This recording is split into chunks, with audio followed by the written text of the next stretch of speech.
Hello दोस्तों, स्वागत है आप सभी का मेरे यूट्यूब चैनल पर।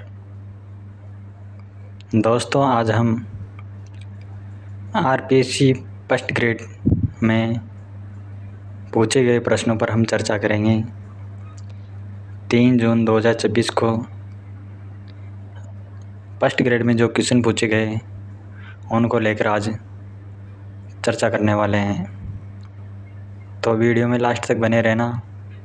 आज इनकी हम विस्तार रूप से चर्चा करेंगे। शुरू करते हैं। आज का पहला प्रश्न,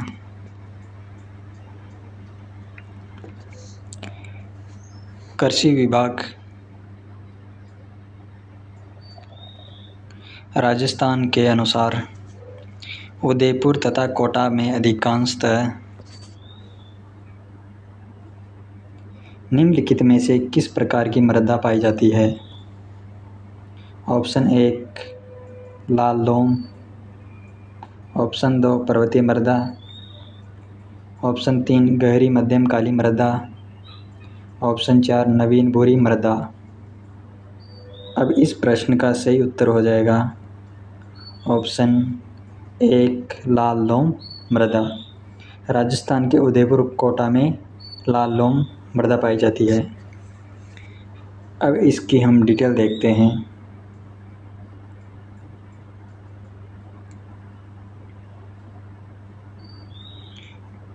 कोटा और उदयपुर, तो हम देखते हैं कि कोटा में मध्यम काली मिट्टी और उदयपुर में लाल लोमी मिट्टी या लाल दोमट मिट्टी। इस प्रकार हमारे इस प्रश्न का सही उत्तर हो जाएगा। आप देख सकते हैं उदयपुर में लाल दोमट मिट्टी और कोटा में मध्यम काली मिट्टी। इस प्रकार हमारे इस प्रश्न का सही उत्तर हो जाएगा लाल लोमी मिट्टी या लाल दोमट मिट्टी।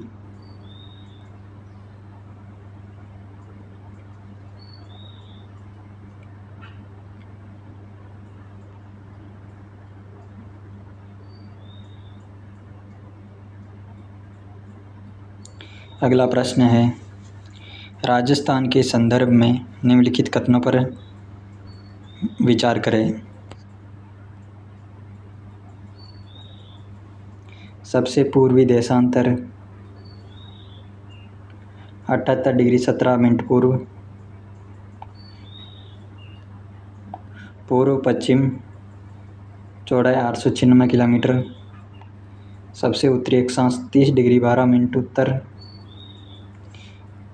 इसकी अंतर्राष्ट्रीय सीमा 1078 किलोमीटर लंबी है। उपयुक्त में से सही कथन है केवल 3, सभी 4, केवल 1, केवल 2। इस प्रश्न का हमारा सही उत्तर हो जाएगा ऑप्शन 1 केवल 3।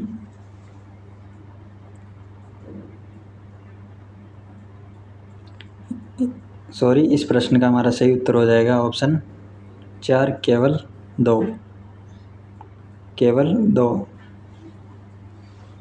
इस प्रश्न में हमारा इसकी अंतर्राष्ट्रीय सीमा 1078 किलोमीटर है, ये गलत हो जाएगा। दूसरा पूर्व पश्चिम चौड़ाई 896 किलोमीटर, ये गलत हो जाएगा। अब हम ये जान लेते हैं कि ये दोनों ऑप्शन गलत क्यों हैं। हम इसकी डिटेल देख लेते हैं।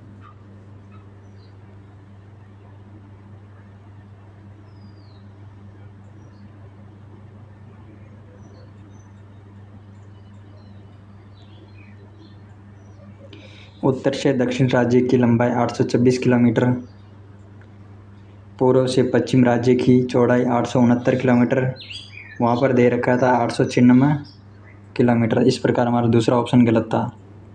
राज्य की उत्तर से दक्षिण लंबाई व पूर्व से पश्चिम चौड़ाई में 43 किलोमीटर का अंतर है।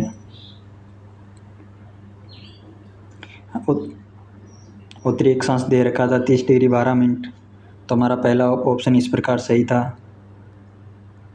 और पूर्व से पश्चिम पूर्वी अक्षांश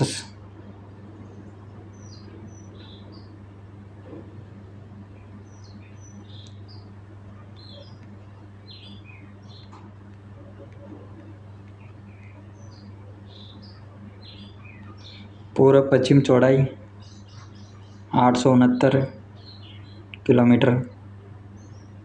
इस प्रकार हमारा दूसरा ऑप्शन गलत था, क्योंकि वहाँ 896 था, यहाँ 869 किलोमीटर हो जाएगा।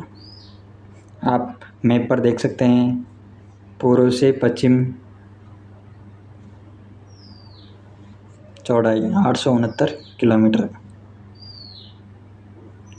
और उत्तर से दक्षिण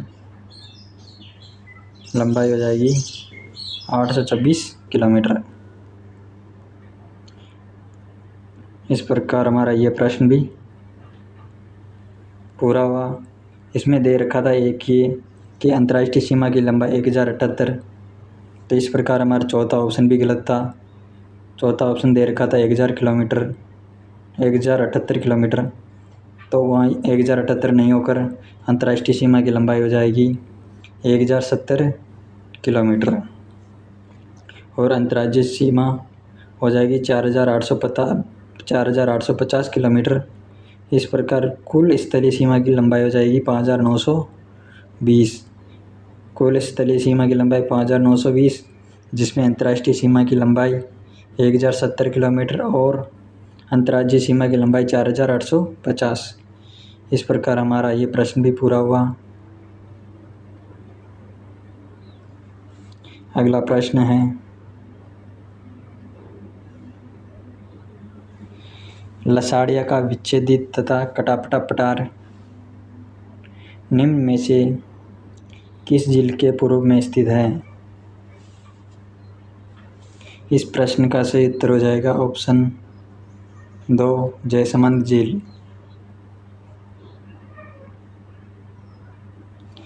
निम्नलिखित पर विचार करें। ए अनास, बी वाकल, सी हथमती, डी सेई। उपयुक्त में से कितनी साबरमती नदी की सहायक नदियां हैं? तो इसमें जो अनास है ये माही नदी की हो जाएगी और इस प्रकार ये पहला ही गलत हो गया। दूसरी वाकल ये साबरमती की सहायक नदी है, हथमती ये साबरमती की सहायक नदी है और सेई हथमती साबरमती नदी की सहायक नदी है। इस प्रश्न का हमारा सही उत्तर हो जाएगा ऑप्शन 1, केवल 3।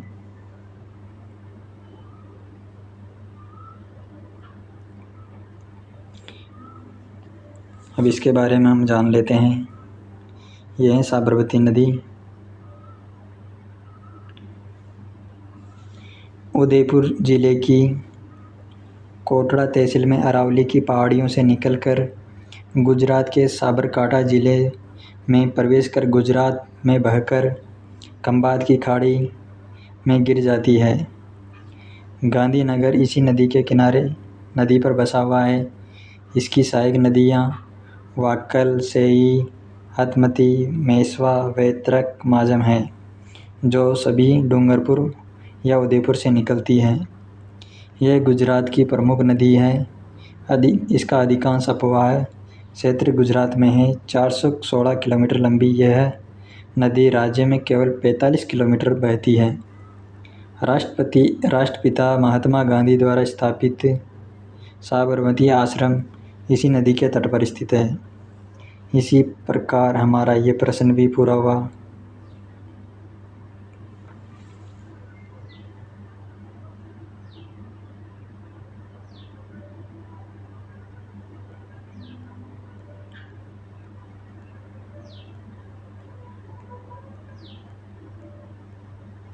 अगला प्रश्न है, नीचे दिए गए राजस्थान के रूपरेखा मानचित्र में एक्स छायांकित भाग थानवेट के जलवायु वर्गीकरण के अनुसार किस जलवायु को प्रदर्शित करता है? हमें ये एक्स क्षेत्र छायांकित है, इसके बारे में बताना है कि यह थानवेट के किस जलवायु को प्रदर्शित करता है। DBW, EAD, CAW, DAW। इस प्रश्न का सही उत्तर हो जाएगा ऑप्शन 1, DBW। ऊपर हो जाएगा DBW और ये क्षेत्र हो जाएगा CAW, और ये वाला क्षेत्र हो जाएगा EAD, और बचा हुआ क्षेत्र हो जाएगा DAW। तो सबसे ऊपर वाला क्षेत्र हो जाएगा DBW। इस प्रश्न का हमारा सही उत्तर हो जाएगा ऑप्शन 1 DBW। इसके नीचे हो जाएगा DAW, और जैसलमेर साइड पश्चिमी क्षेत्र हो जाएगा EAD, और हमारा दक्षिण पूर्वी क्षेत्र हो जाएगा CAW। इस प्रकार हमारा ये प्रश्न भी पूरा हुआ। अब इसके बारे में डिटेल देख लेते हैं। DBW या अर्ध शुष्क मिश्रित जलवायु प्रदेश गंगानगर, चूरू, बीकानेर, हनुमानगढ़ जिलों के अधिकांश भाग। इसमें वनस्पति कंटीली झाड़ियाँ एवं अर्ध शुष्क प्रकार की, इनमें बबूल, केर, कीकर, खेजड़ी, रोहिड़ा व फोग आदि वृक्ष तथा सेवण, दावण, लीलण घास पाई जाती है।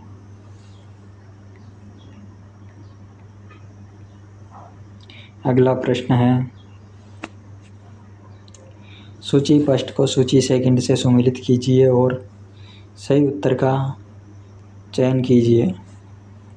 एक तरफ सूची पृष्ठ में खनिज, सूची सेकंड में भंडार उत्पादन क्षेत्र।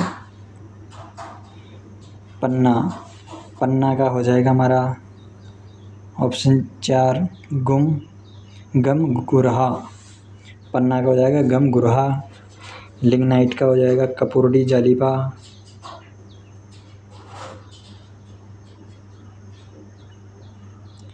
रॉक फॉस्फेट हो जाएगा राम का मुन्ना, और बेराइट का हो जाएगा जहीर का खेड़ा। इस प्रकार 1 में 4, 2 में 1, 3 में 2 और 4 में 3।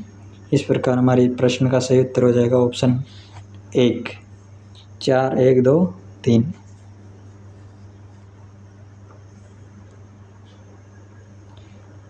अगला प्रश्न है, जनगणना 2011 के अनुसार राजस्थान के किस जिले में 2011 में अनुसूचित जाति का लिंगानुपात सर्वाधिक है? इस प्रश्न का हमारा सही उत्तर हो जाएगा ऑप्शन 1 राजसमंद।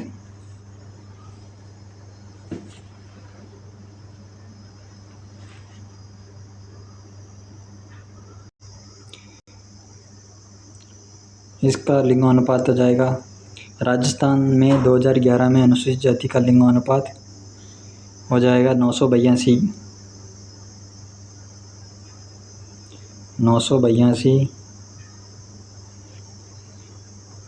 राजस्थान में 2011 में अनुसूचित जाति का लिंगानुपात 982। और जनसंख्या का प्रतिशत पूछे तो 17.8। राजस्थान में 2011 के अनुसार अनुसूचित SC जाति हो जाएगी 17.8%, और ST का पूछ लें, ST हो जाएगी 13।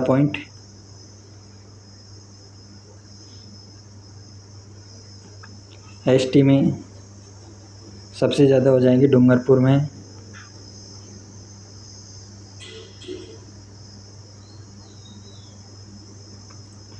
और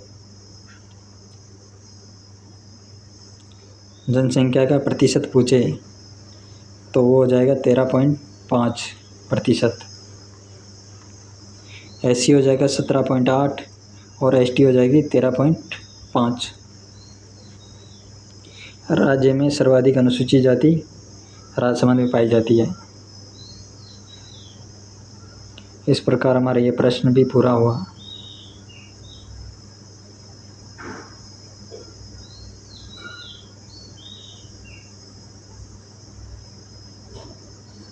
राजस्थान में वर्ष 2022-23 में चावल का सर्वाधिक उत्पादक जिला था।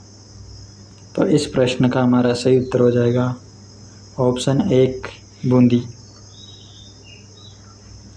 2022-23 में राजस्थान का बूंदी जिला चावल में सर्वाधिक उत्पादक जिला है था, जिसमें चावल की किस्में हैं बासमती।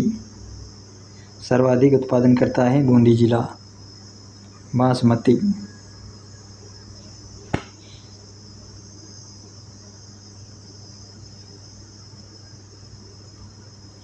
अगला प्रश्न है, बीकानेर नागौर पेट्रोलिफेरस बेसिन में निम्नलिखित में से कौन सा जिला सम्मिलित नहीं है? गंगानगर, चूरू, सीकर, हनुमानगढ़।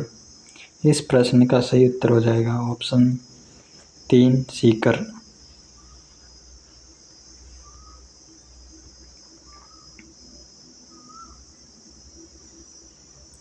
बीकानेर नागौर बेसिन में बीकानेर, नागौर, गंगानगर, हनुमानगढ़, चूरू शामिल हैं। सीकर इस पेट्रोलियम उत्पादक बेसिन का हिस्सा नहीं है। इस प्रकार हमारा ये प्रश्न भी पूरा हुआ।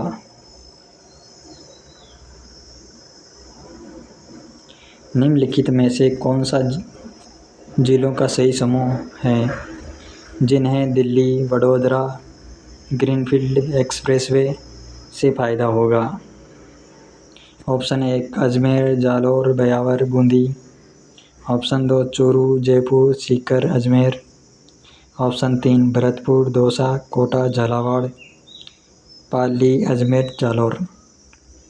तो इस प्रश्न का हमारा सही उत्तर हो जाएगा ऑप्शन 3 भरतपुर, दौसा, कोटा, झालावाड़।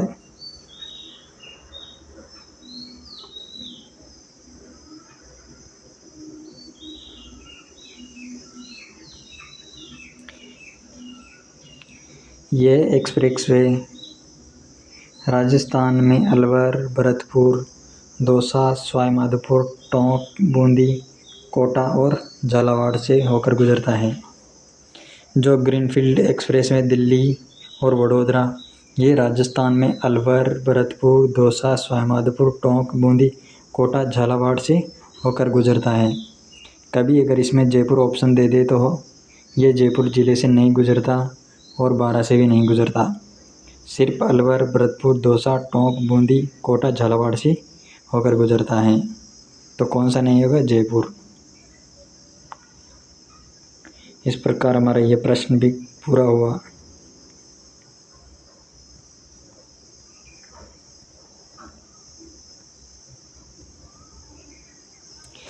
(1857) के विद्रोह के दौरान ईस्ट इंडिया कंपनी के राजनीतिक एजेंट साइमन फ्रेजर की हत्या विद्रोही सैनिकों द्वारा कर दी गई। उस समय वे राजनीतिक एजेंट के रूप में किस स्थान पर तैनात थे? कानपुर, बरेली, मेरठ, दिल्ली। इस प्रश्न का हमारा सही उत्तर हो जाएगा ऑप्शन 4 दिल्ली। कांग्रेस की कार्यकारिणी समिति ने फरवरी 2022 में किस स्थान पर असहयोग आंदोलन को वापस लिया? Option 1 Wardha, option 2 Bardoli, option 3 Calcutta, option 4 Chauri Chaura. तो इस प्रश्न का हमारा सही उत्तर हो जाएगा ऑप्शन 2 बारदोली।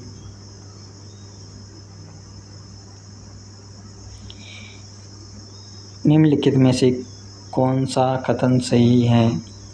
ऑप्शन 1 विनायक दामोदर सावरकर ने दिल्ली में अभिनव भारत की स्थापना की। भगत सिंह एवं बटुकेश्वर दत्त ने अप्रैल 1929 को केंद्रीय विधानसभा में बम फेंका।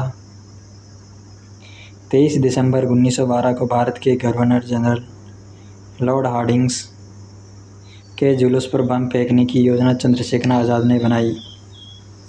तो इस प्रश्न में हमारा जो पहला ऑप्शन है ये गलत हो जाएगा, ऑप्शन सी वाला गलत हो जाएगा, क्योंकि विनायक दामोदर सावरकर ने अभिनव भारत की स्थापना नासिक में की और भारत के गवर्नर जनरल लॉर्ड हार्डिंग्स के जुलूस पर बम फेंकने की योजना रास बिहारी बोस ने बनाई। चंद्रशेखर आज़ाद ने नहीं बनाई, रास बिहारी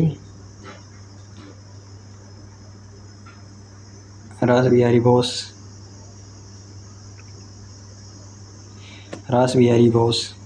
इस प्रकार हमारा ऑप्शन ए व सी गलत हो जाएगा और सी ऑप्शन सही हो जाएगा। भगत सिंह एवं बटुकेश्वर दत्त ने अप्रैल 1929 को केंद्रीय विधानसभा में बम फेंका। तो इस प्रश्न का हमारा सही उत्तर हो जाएगा केवल बी।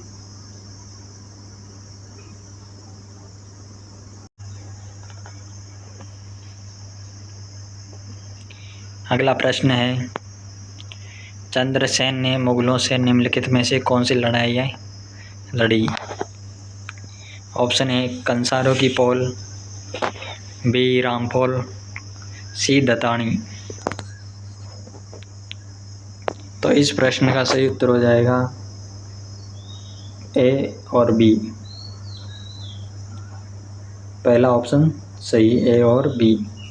चंद्रसेन ने कंसारों की पोल और रामपोल की लड़ाइयाँ लड़ी।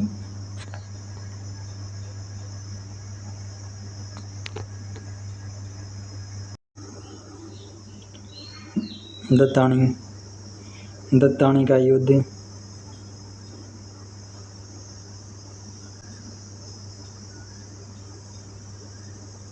दत्तानी का युद्ध 1583 में बीकानेर शासक राय सिंह और सुल्तान देवड़ा के बीच लड़ा गया। सुल्तान देवड़ा। अगर कभी पूछ ले दत्तानी का युद्ध, तो इसमें 1583 ईस्वी में बीकानेर शासक राय सिंह और सुल्तान देवड़ा के बीच लड़ा गया। इस प्रकार हमारा इस प्रश्न का सही उत्तर हो जाएगा केवल ए और बी, ऑप्शन ए।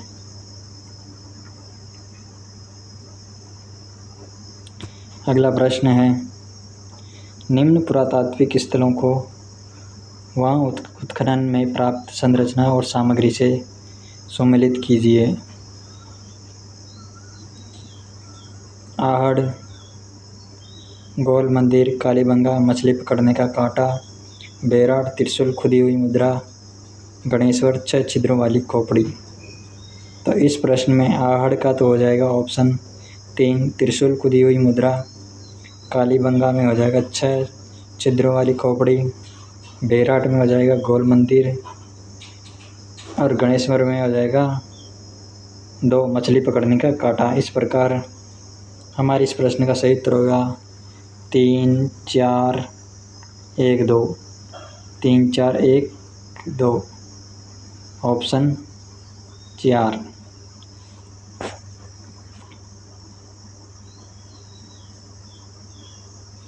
ग्वालियर प्रशस्ति में किस राजा की नारायण की उपाधि मलेच्छों का दमन करने की द्योतक मानी गई? Option A Nagabhata, option 2 Narabhata, option 3 Vatsaraja, option 4 Rajjil. इस प्रश्न का सही उत्तर हो जाएगा ऑप्शन 1 नागभट्ट।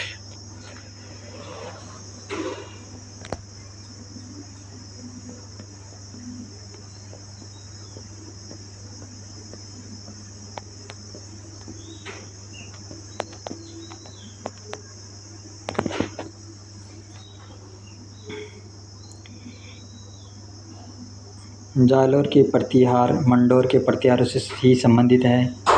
नागभट्ट प्रथम 730 से 756 ईस्वी से जालोर के प्रतिहार वंश का प्रारंभ होता है, जो मंडोर शाखा से था। उसका राज्य उत्तर में मारवाड़ से दक्षिण में भड़ोच की सीमा तक था, जिसमें लाठ, जालोर, आबू, मालवा के कुछ भाग सम्मिलित थे। उसने बिलोचों और अरबों को परास्त किया। ग्वालियर प्रशस्ति में नागभट्ट प्रथम की नारायण उपाधि म्लेच्छों के दमन के कारण ही उत्कीर्ण की गई। इस प्रकार हमारा ये प्रश्न पूरा हुआ।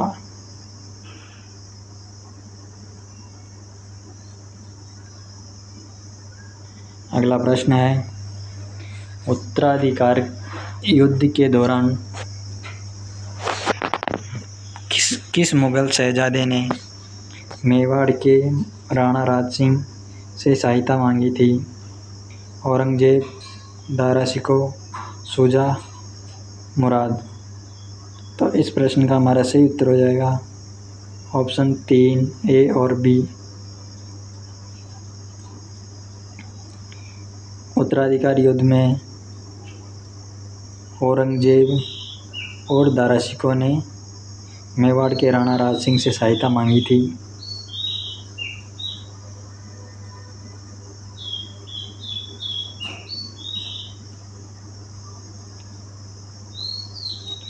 महाराणा राज सिंह 1652 ईस्वी में इसकी गद्दिनशीनी के समय शाहजहाँ ने राणा का खिताब 5000 जात एवं 5000 सवारी का मनसब देकर हाथी एवं घोड़े भेजे।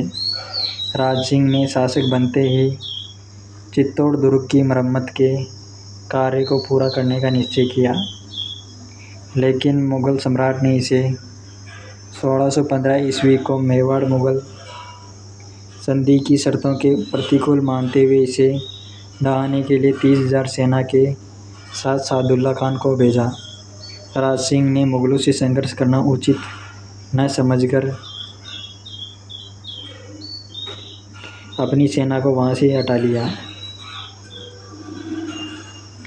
मुगल सेना चित्तौड़ दुर्ग के कंगूरे एवं बुर्ज गिराकर लौट आई।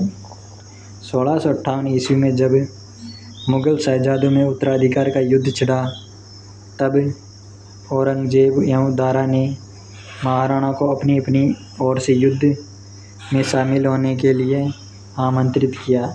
जो प्रश्न बना था हमारा उस इसी लाइन से बना था। हमारा जो प्रश्न बना था वो यहाँ से लेकर इस लाइन में से बना था।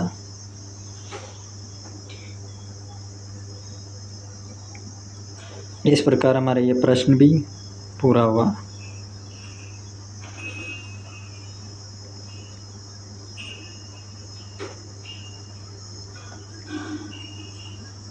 आप देख सकते हैं, उत्तराधिकार युद्ध के दौरान किस मुगल शहजादे ने मेवाड़ के राणा राज सिंह से सहायता मांगी? तो अभी वो आपको लाइन बताई मैंने, औरंगजेब और दारा। इस प्रश्न का सही उत्तर हो जाएगा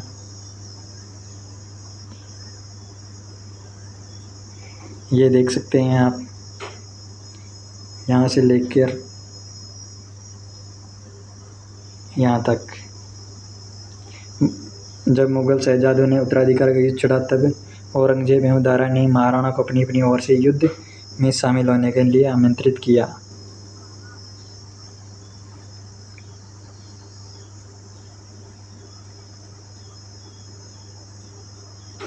अगला प्रश्न है,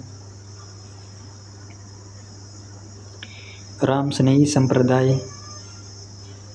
के बारे में निम्न में से कौन सा कथन सही है? ऑप्शन ए, अणभय वाणी इस संप्रदाय का प्रमुख ग्रंथ है। खेड़ापा शाखा के प्रवर्तक संत दरियाव जी थे। इस संप्रदाय में फूल डोल महोत्सव का आयोजन किया जाता है। तो इस प्रश्न का सही उत्तर हो जाएगा ए और सी, ऑप्शन 1। अब जान लेते हैं ये बी, खेड़ापा शाखा के प्रवर्तक संत दरियाव जी, ये ऑप्शन क्यों गलत है? क्यों गलत है देख लेते हैं।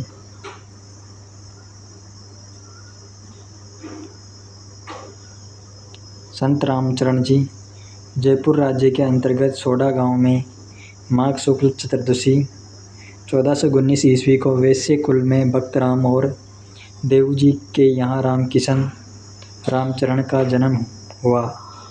मेवाड़ के दांतला ग्राम महाराज कृपा राम जी से 1751 ईस्वी को दीक्षा प्राप्त करके रामकिशन रामचरण बन गए।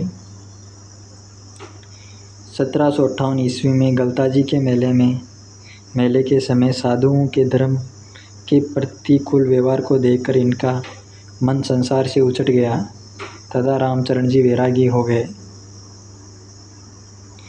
इसके बाद भीलवाड़ा में साधना करते हुए इन्होंने निर्गुण भक्ति और सभी के प्रति प्रेम का उपदेश दिया।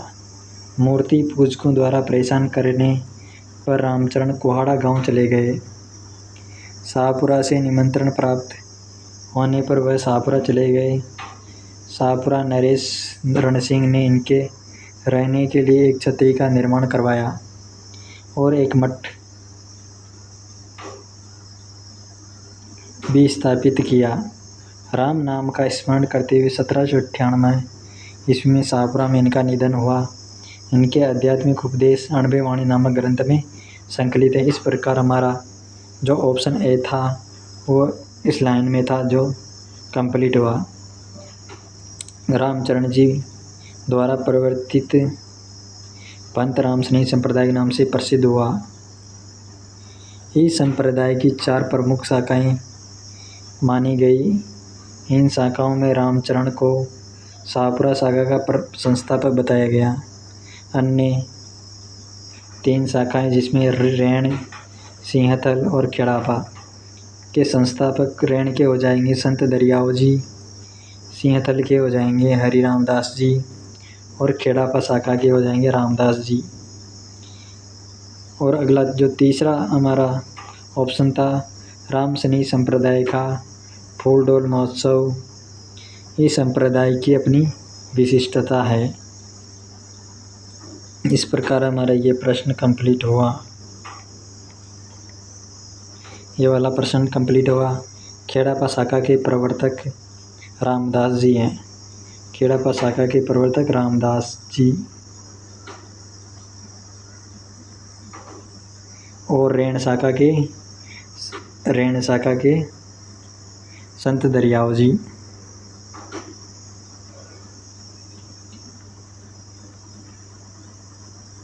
अगला प्रश्न है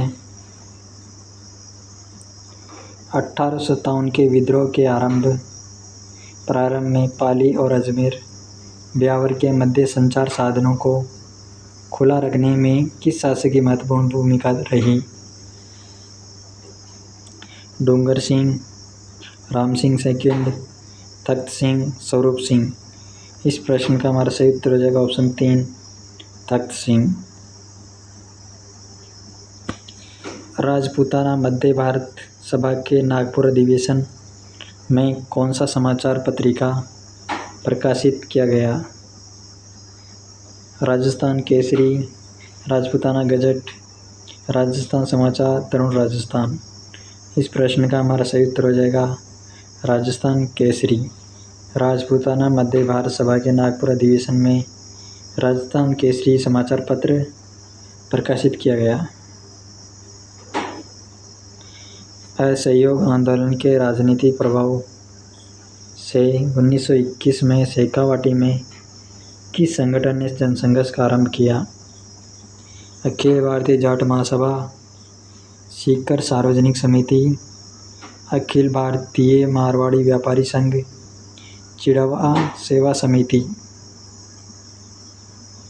इस प्रश्न का सही उत्तर हो जाएगा ऑप्शन 4 चिड़वा सेवा समिति।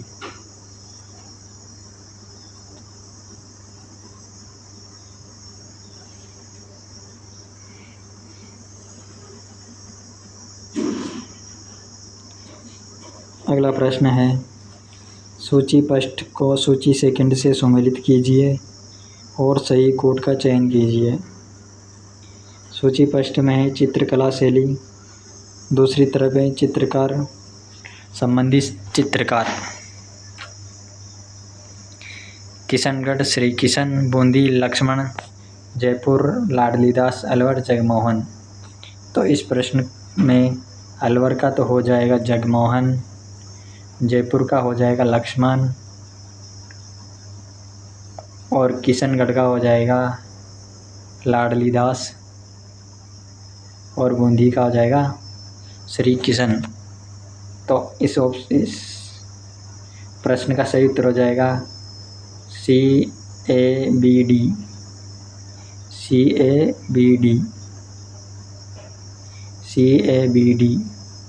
Option 4 CABD।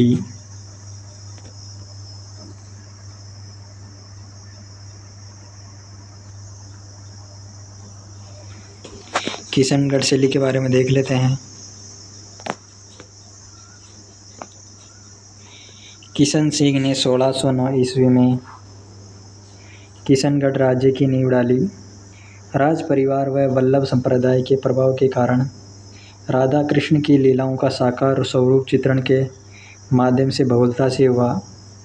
राजा सावंत सिंह का काल 1748 से 1764 ईस्वी किशनगढ़ शैली की दृष्टि से स्वर्ण युग कहा जा सकता है। सावंत सिंह नागरीदास के उपनाम से प्रसिद्ध थे। इनके काव्य, प्रेम गायन, बणिठनी के संगीत, प्रेम और कलाकार मोरध्वज निहाल चंद के चित्रांकन ने इस समय किशनगढ़ की चित्रकला को सर्वोच्च स्थान पर पहुंचा दिया। बणिठनी को एरिक डिक्सन ने भारत की मोनालिसा कहा। कभी प्रश्न बन सकता है आगामी समय एग्ज़ाम में कि बणिठनी को भारत की मोनालिसा किसने कहा।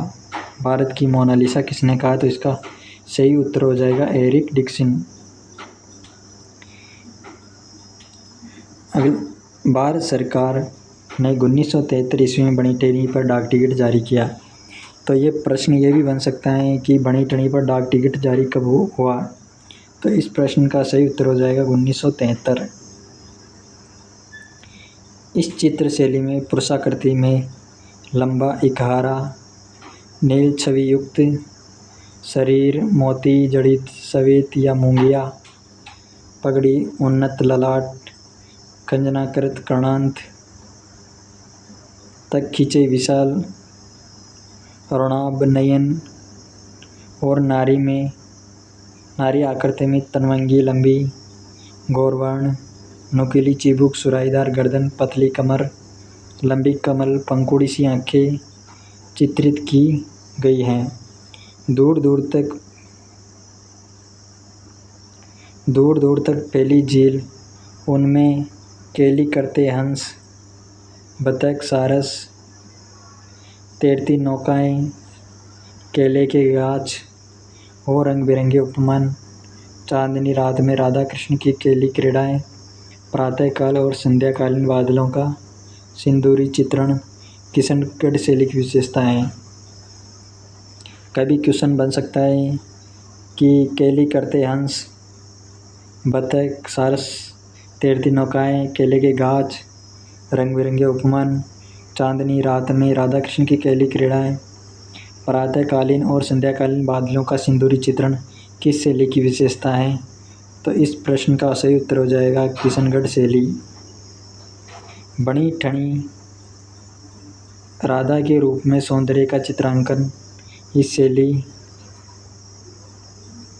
शैली का विशेष आकर्षण रहा है। यहाँ के प्रमुख रंग सफ़ेद, गुलाबी, स्लेटी और सिंदूरी हैं। किशनगढ़ शैली के चित्रकारों में नानक राम, सीताराम, सूरध्वज, मूलराज, मोरध्वज, निहाल चंद, बदन सिंह, रामनाथ, स्वाई राम और लाडलीदास के नाम से विशेष उल्लेखनीय है। ये लाडलीदास हमारे ऑप्शन में था, ये हो जाएगा किशनगढ़ शैली से लाडलीदास।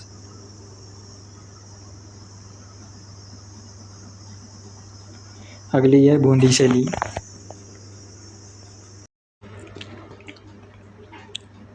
बूंदी शैली चित्रकला की बूंदी शैली मेवाड़ चित्रकला से प्रभावित थी।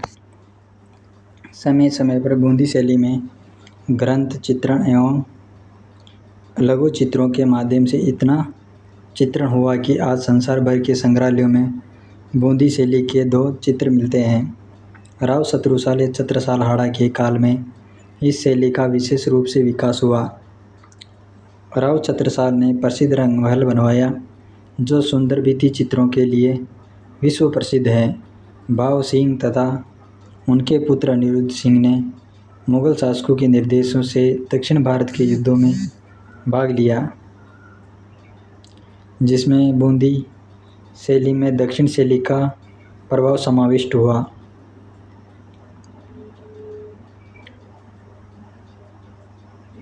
चित्रशाला का निर्माण राव उमेद सिंह के समय हुआ। राव उमेद सिंह का जंगली सुअर का शिकार करते हुए बनाया चित्र प्रसिद्ध है। 1750 ईस्वी में राजा उमेद सिंह के काल में बूंदी शैली में नवीन मोड़ आया, जिसमें भावनाओं की सरलता, प्रकृति की विविधता, पशु पक्षियों तथा सतरंगी बादलों, जलाशयों आदि के चित्रण का बहुलता दृष्टिगत होती है।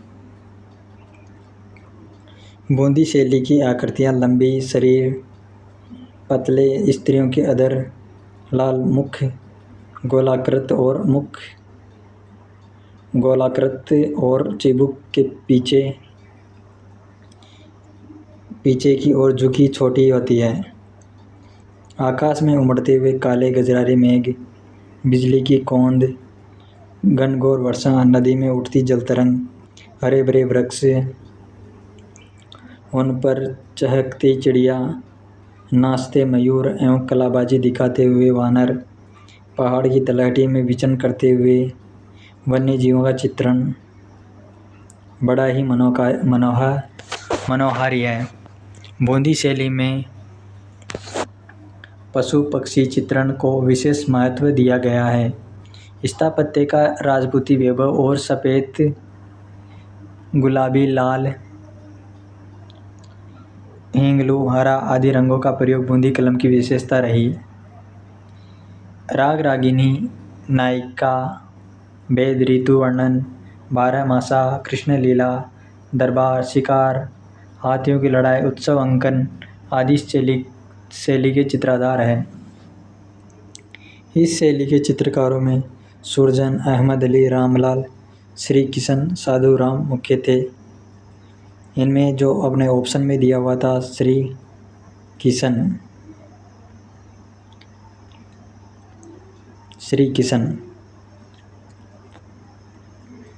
बूंदी शैली से। और अगली है हमारी जयपुर शैली। महाराजा सवाई जयसिंह प्रथम का काल कला की उन्नति की दृष्टि से कई अर्थों में महत्वपूर्ण रहा। उन्होंने अपने राज चिन्हों, कोषों, रोज़मर्रा की वस्तुओं, कला का खजाना, साज सामान आदि को सुव्यवस्थित ढंग से संचालित करने हेतु 36 कारखानों की स्थापना की, जिनमें सूरत खाना भी एक है। यहाँ चित्रकार चित्रों का निर्माण करते थे। इसी समय रसिक प्रिया, कवि प्रिया, गीत गोविंद, बारहमासा, नववर्ष और रागमाला चित्रों का निर्माण हुआ। महाराजा सवाई ईश्वरी सिंह के समय चित्र सृजन का केंद्र सूरत खाना आमेर से हटकर जयपुर आ गया।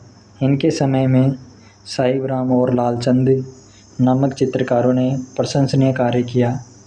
साहिब राम ने बड़े व्यक्ति चित्र, आदमकद पोर्ट्रेट बनाकर चित्रकला में नई परंपरा डाली।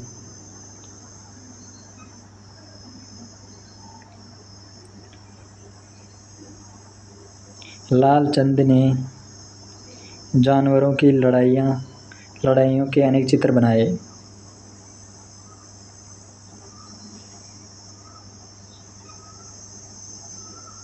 सवाई माधो सिंह प्रथम के समय कलाकारों ने चित्रों में रंगों को न भरकर मोती, लाख, लकड़ी की मणियों को चिपका रीतिकाल अलंकारी मणिकुट्टिम प्रवृत्ति को बढ़ावा दिया।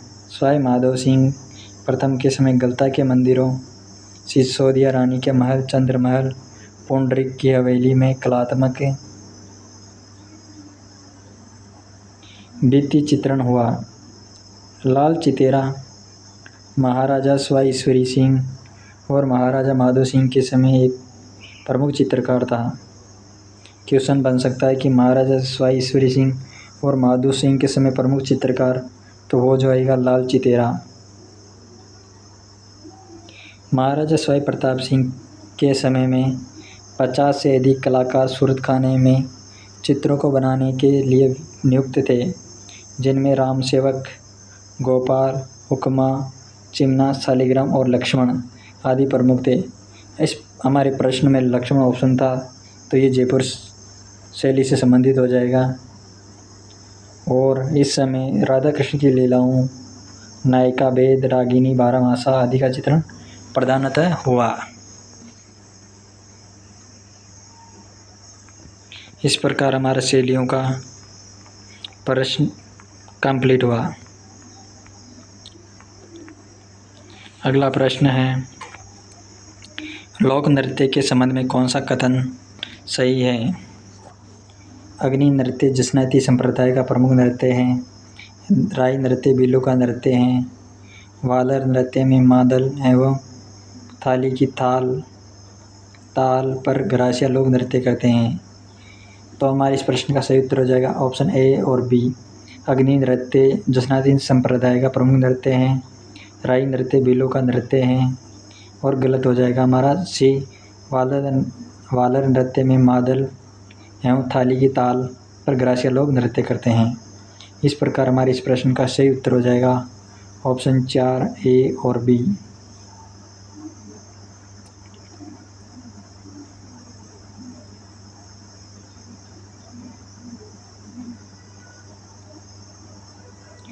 वालर नृत्य स्त्री पुरुषों द्वारा किया जाने वाला वालर सिरोही क्षेत्र के ग्रासियों का प्रसिद्ध नृत्य है। इस धीमी गति के नृत्य में किसी वाद्य का प्रयोग नहीं होता। हमारे प्रश्न का उत्तर यहाँ मिल गया। इसमें वालर नृत्य में किसी भी वाद्य का प्रयोग नहीं होता है। यह नृत्य अर्धव्रत में किया जाता है। 2 अर्धव्रतों में पुरुष बाहर, महिला अंदर रहती है। नृत्य का आरंभ एक पुरुष हाथ में छाता या तलवार लेकर करता है।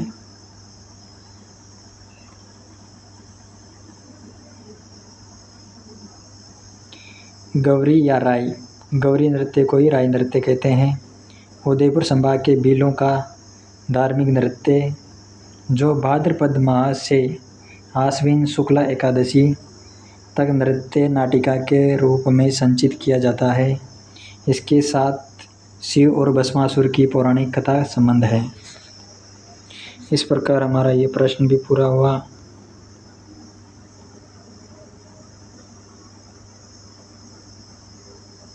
गौरी